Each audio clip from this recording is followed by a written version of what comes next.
I almost died. That people tell me, oh, that was close. No, that was not close. I knock on the door. I touched the door of death, and I refused to go in. That's how bad it was.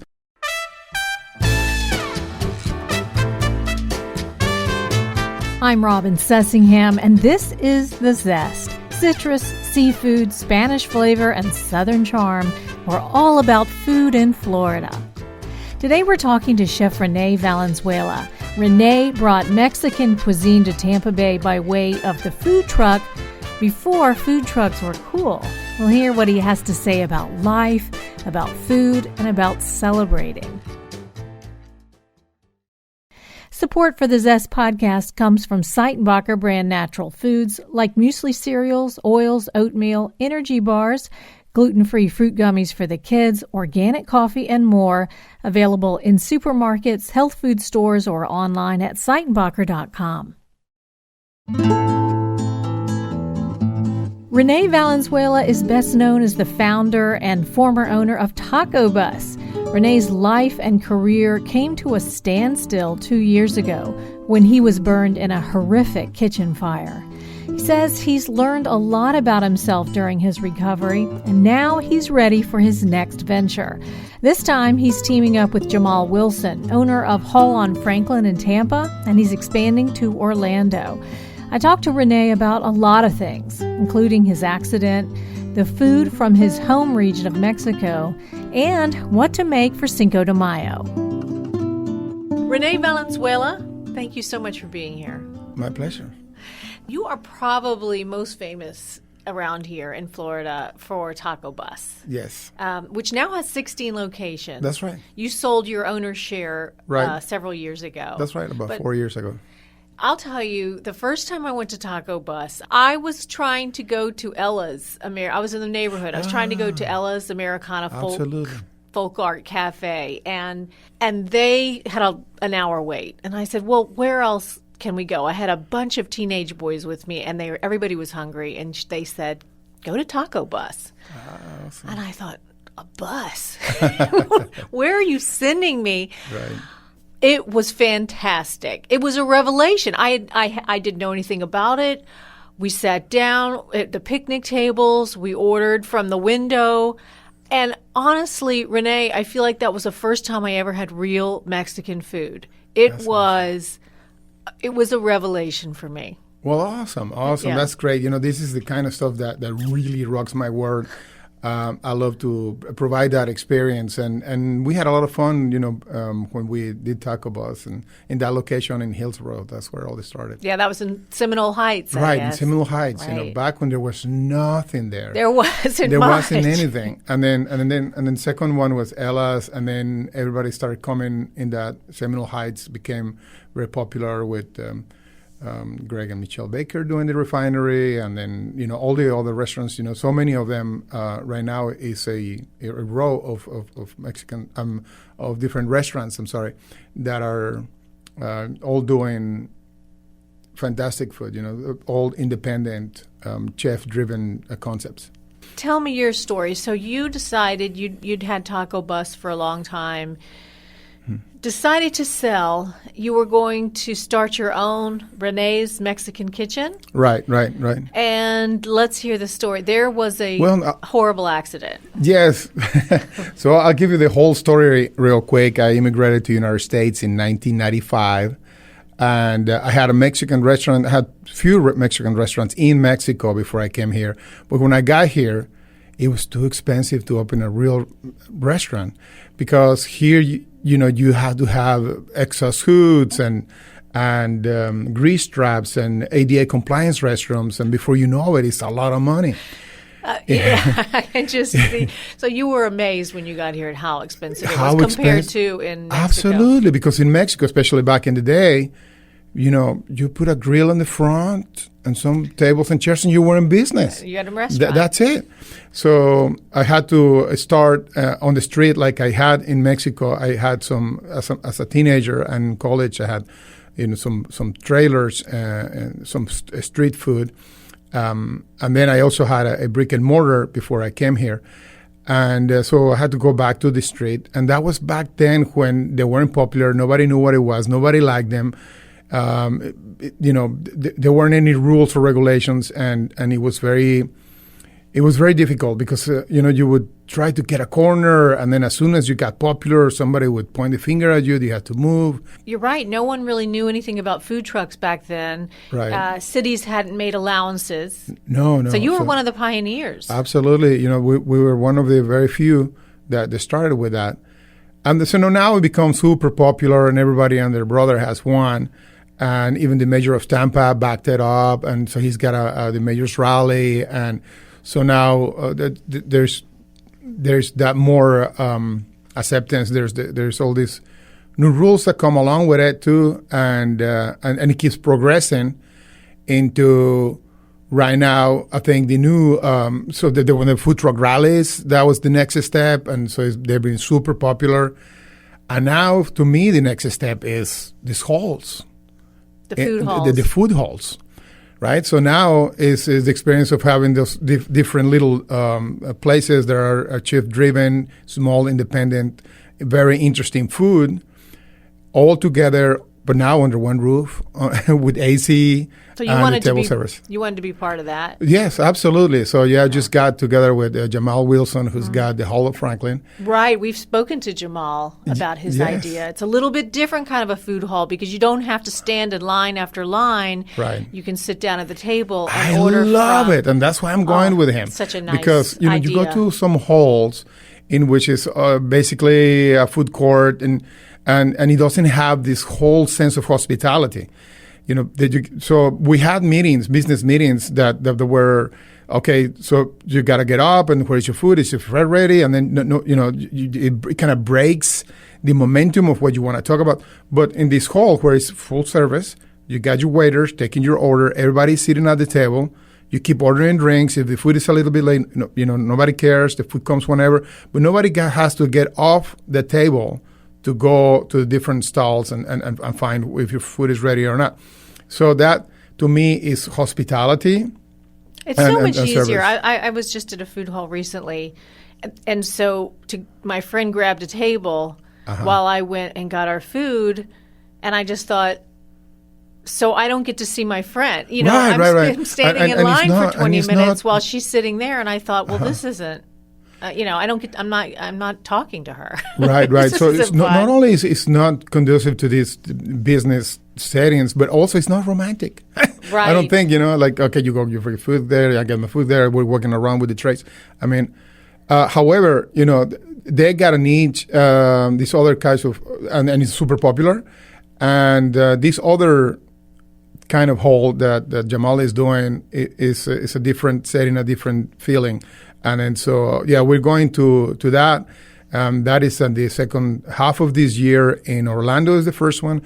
And there's two. Now, Jamal already has one at Hall on Franklin. Right. You're going to partner up with him in Orlando for his hall in Orlando. Yes. And what's your restaurant? Well, it's Rene's Mexican Kitchen. Rene's Mexican Kitchen, where I get to do some of these tacos that I always love to do.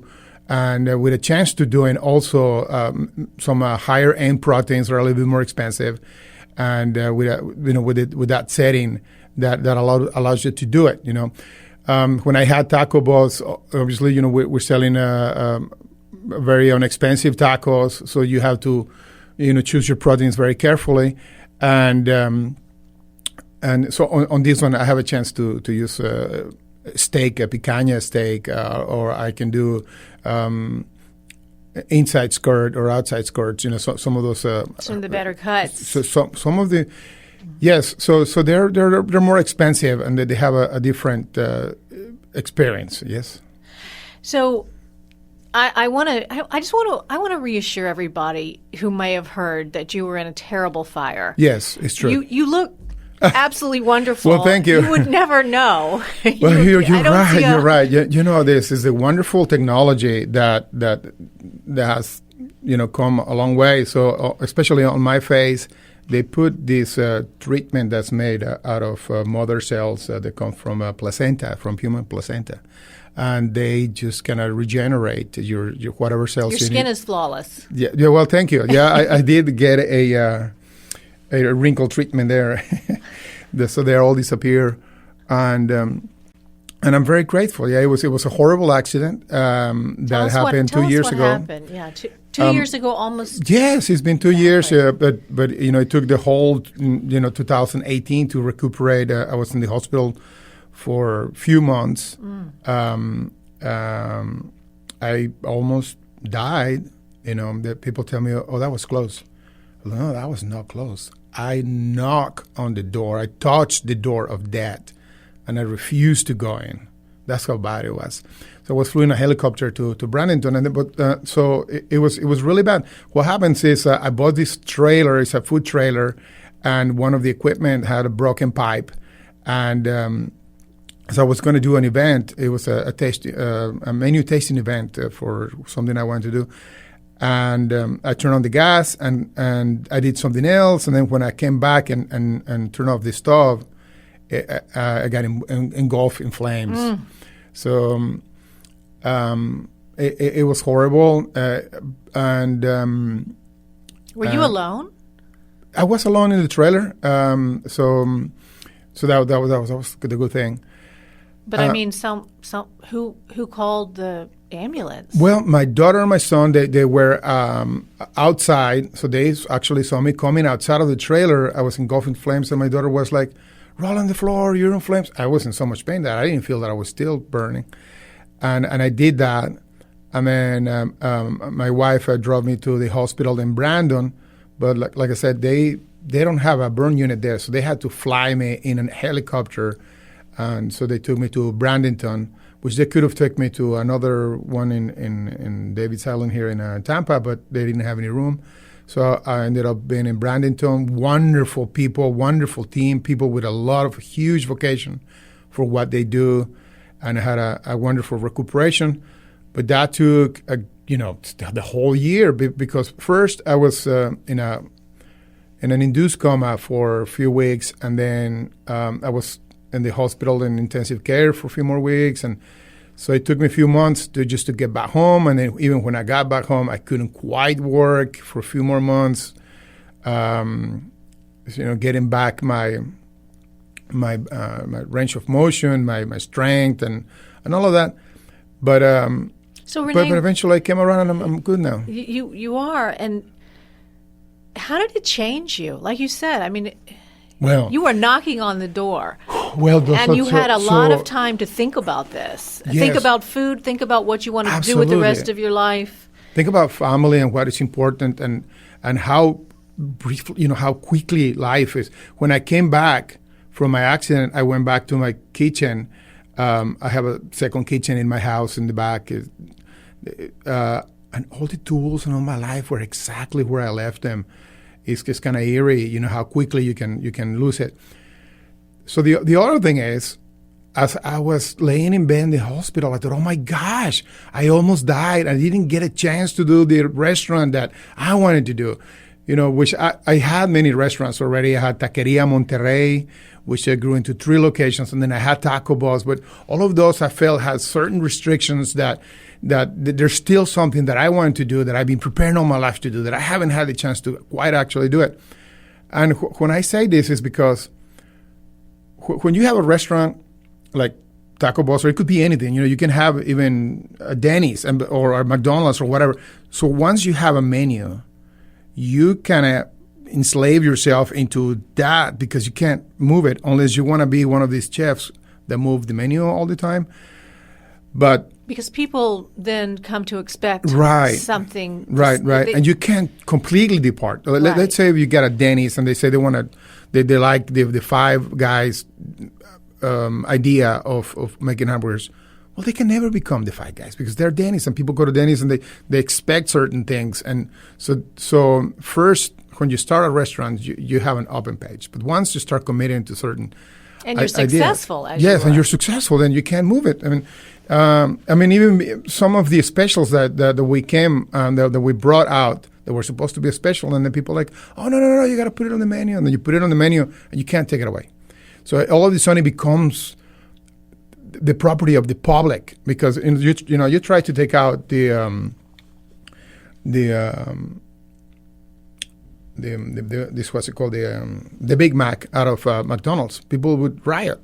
I said, wait a minute, I'm the owner of McDonald's. I can do whatever I want. No, you can't anymore, because now you have this thing, this brand that now belongs to the public, and they love the way it is, and then you have your customer, and then so that's what you do. And back in the day when I had 3 Mexican restaurants that were called, the 3 locations of the Monterey Mexican Grill, and I had about 3 or 4 taco bosses, I realized that it was very difficult to have 2 restaurants, because there were 2 trainings, 2 menus, and then 2 marketings, and 2 uniforms, and it was too much.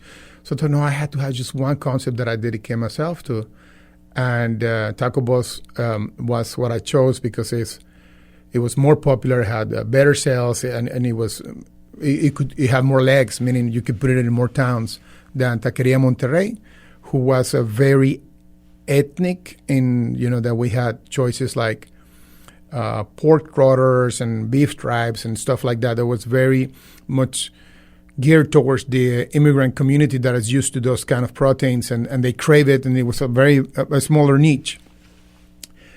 But anyways, so coming out of this, and so there was a horrible year, and the way that I couldn't work for a whole year, and so there were very expensive medical bills and all of that. So then coming out of it, I thought, okay, what am I going to do? And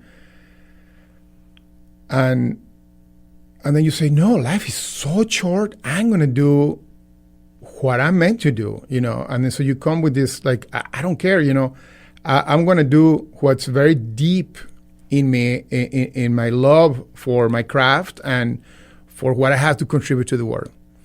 And then so I came on very decided, and it's been very difficult now getting my footing back together into what I'm going to do next. But I got to be with this priority of, I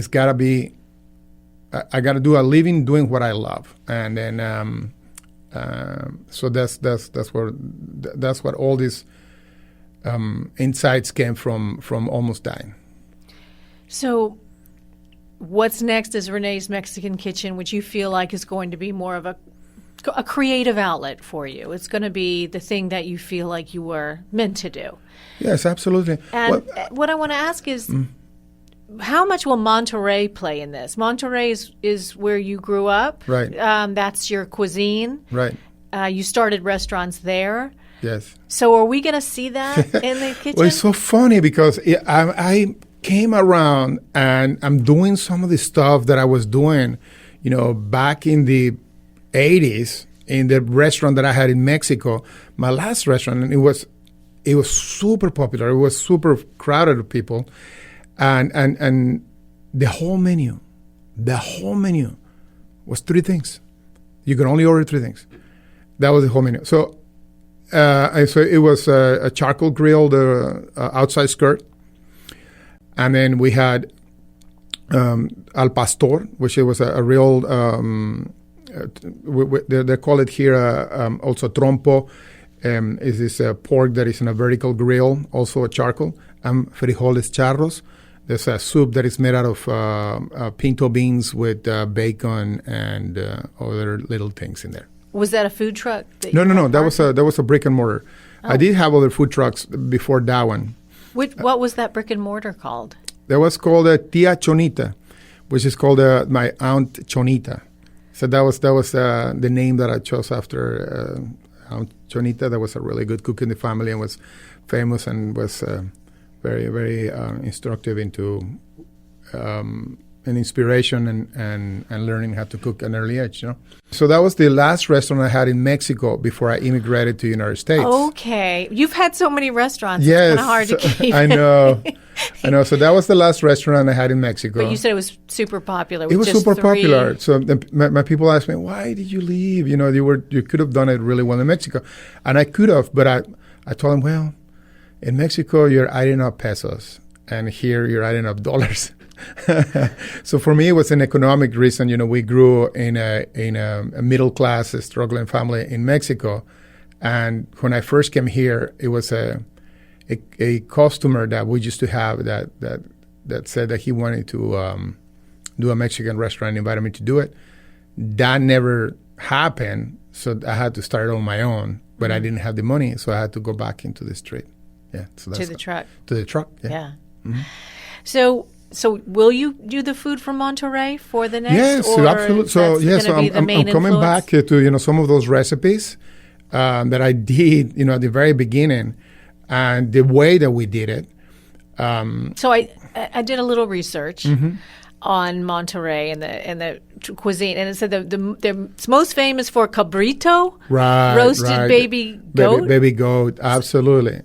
So one of the things that happens and is that when you come from Mexico and you were a restaurateur or you were a taquero or a restaurant owner, is the translation to come to the United States is difficult because you have to realize there are different things. Number one is labor.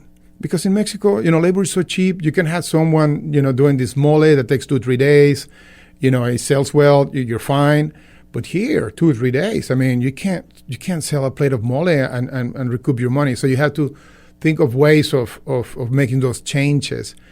I mean, also, there are certain things that have this terroir, to use the French word, that can only happen in a certain time and place. So what happens with the cabritos is this is a young male goat that gets sacrificed pretty much like the veals they get sacrificed here in the United States, because back in the day, and I'm talking the 1800s, there was this goat herds where they were usually mostly used for milk and cheese, and they needed all the females, but you don't need the males. But as they were being born, half of them were males. So what do you do with them? They would be killed, and then so they're delicious. They are this fantastic flavor that there's nothing that could compare to it. I mean, it's so tender, it's so juicy, it's a delicate flavor, and it gets grilled. I mean, my mouth is watering just to think about it. But now, things have evolved to where, so those were very cheap also because they were so plentiful. They were getting rid of them. Exactly. Mm-hmm. But it's a supply and demand. They're too expensive. They're expensive now in Mexico also because this tradition has changed. These goat herds have become smaller, and the new generations, all the teenagers and all they don't really are looking forward to eating goat anymore. And here in the United States, it's very difficult to find these goats. They're super expensive. I tried to find them and buy them from different farmers, but they're $150. And then you have to kill them, and then you have to butcher them, and then you have to find them like that, and you can't sell them at a restaurant because they're not certified by the government, by the USDA or the FDA. And it's so complicated. And then also there's the opposition of the people that feel sorry for this baby goat. It's like, really? But then you don't feel sorry for the baby chicken or for the right? So I think what I'm hearing you say is probably we're not going to get the traditional cabrito. No cabrito. Rene's. No, I don't think so. and I understand now why. Yeah. Let me ask you. So Cinco de Mayo. Right. Cinco de Mayo is not Mexican Independence Day. It's the celebration of a military victory in the village of Puebla. Right. And in the 1860s. Yes. Kind of a minor celebration in Mexico, a big deal in the U.S. Yes. So, let's talk about it. It's so much fun. In the United States, like you say, it's a big deal. Every single Mexican restaurant celebrates it.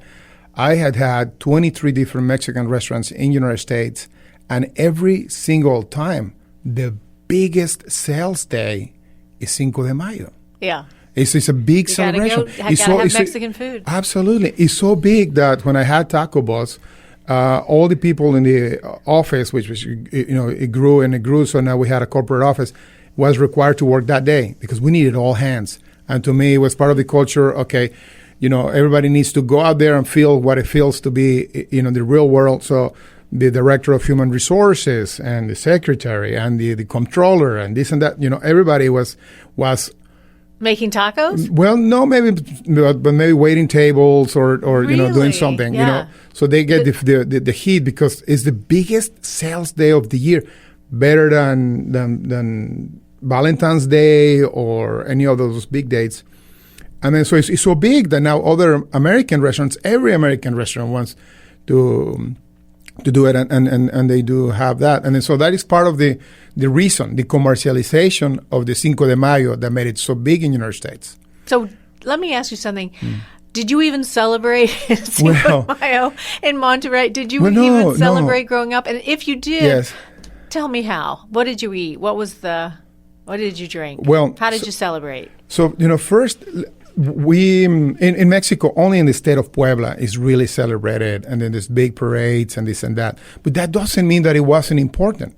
It was important, and it is important. One of the heroes of the Battle of Puebla was Porfirio Diaz, who became the president of Mexico, and he was a dictator for 40 years.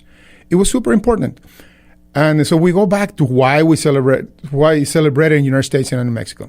There are other battles in Mexico that we won, that are not celebrated here. Like maybe some of the Aztecs who won a couple battles against the Spaniards, and those are not celebrated, But why? And it has to do with two things. First, the commercialization that we talk, the restaurants, but not only the restaurants, but the beer companies and margaritas. The margaritas, the liquor companies. Absolutely. Everybody's, like, yeah. But also how it came into effect, back in the day has to do a lot with what was happening in the world and what the government wanted to do out of it. And then so when it happened in 1861. The French came into battle with Mexico. Making just basically an excuse out of whatever excuse they could find, and the excuse was that Mexico has suspended payments for the foreign debts. So there was France, and there was Spain, and there was England, and the debt of France was really small, and Spain and England negotiated, so they didn't want to do anything. But the French they saw it as an excuse to come and conquer Mexico. So they came around, and in the following year, in 1862, they came and to Puebla, and that's when they lost that battle, and it was super important because it was the best army in the world at the time, and there were 6,000 French people who fought 2,000 Mexicans, and the Mexicans won. So it was a big deal, and the United States made it even a bigger deal because at that time had just started the Civil War in the United States, and having the French coming and trying to conquer Mexico, that didn't sit well with the United States because of the Monroe Doctrine, which was that doctrine that said that the United States had this policy of not wanting to have European colonization. But Lincoln couldn't do anything because if he helped fight the French, he was afraid that the French would support the Confederates and then fight the Union together, and that would have been a disaster. At the same time, all the first fights of the Civil War were being lost by the Union, which was a big surprise. I mean, how could this happen? So they were losing one after the other. And one of the first things that happens, is that all of a sudden these Mexicans won against the French, and maybe Lincoln couldn't support it, but he could actually, promote it, and all the newspapers that were celebrating is like, okay, great. So this is a fight that was won by the democracy against the people who wants to enslave and who wants to colonize. And so it was promoted by... It was promoted by the Union forces, too, in exactly. the United States. Interesting. Mm-hmm. Okay, so it has turned into a big eating frenzy. Yes. Beyond tacos, beef tacos, and margaritas, what do you eat? What do you eat at Cinco de Mayo? No, I think you have it covered. Basically it's a big party excuse, and I love it. Any party excuse, I take it. But so that one in particular is awesome because it's Mexican theme, and I think good tequila and Mexican food is so varied. Anything you want to eat, basically, it's that big part of socializing and having fun with friends, and there is a lot of menu items that are very good for partying. It's not the kind of meal that you want to sit down and no, this is finger food and having fun and something light and something in the center of the tables. That's the kind of food that you want to have. Can you give us some idea of something that would be great to make for a Cinco de Mayo party? I think some layered nachos in the center of the table would be great. I love to do those, and so everybody can grab a little nacho with a little bit of the fillings and the margaritas and the beer flowing. I think that would. So the way I would make it though is make your own cheese out of really cheese. The queso. So you use actual good cheeses, not just the Velveeta. So that's when it starts getting really interesting. You do the ones that I like to make that they have a smoked Gouda, and they have provolone, and so there are different mixtures of cheeses that make it really interesting and gooey and delicious.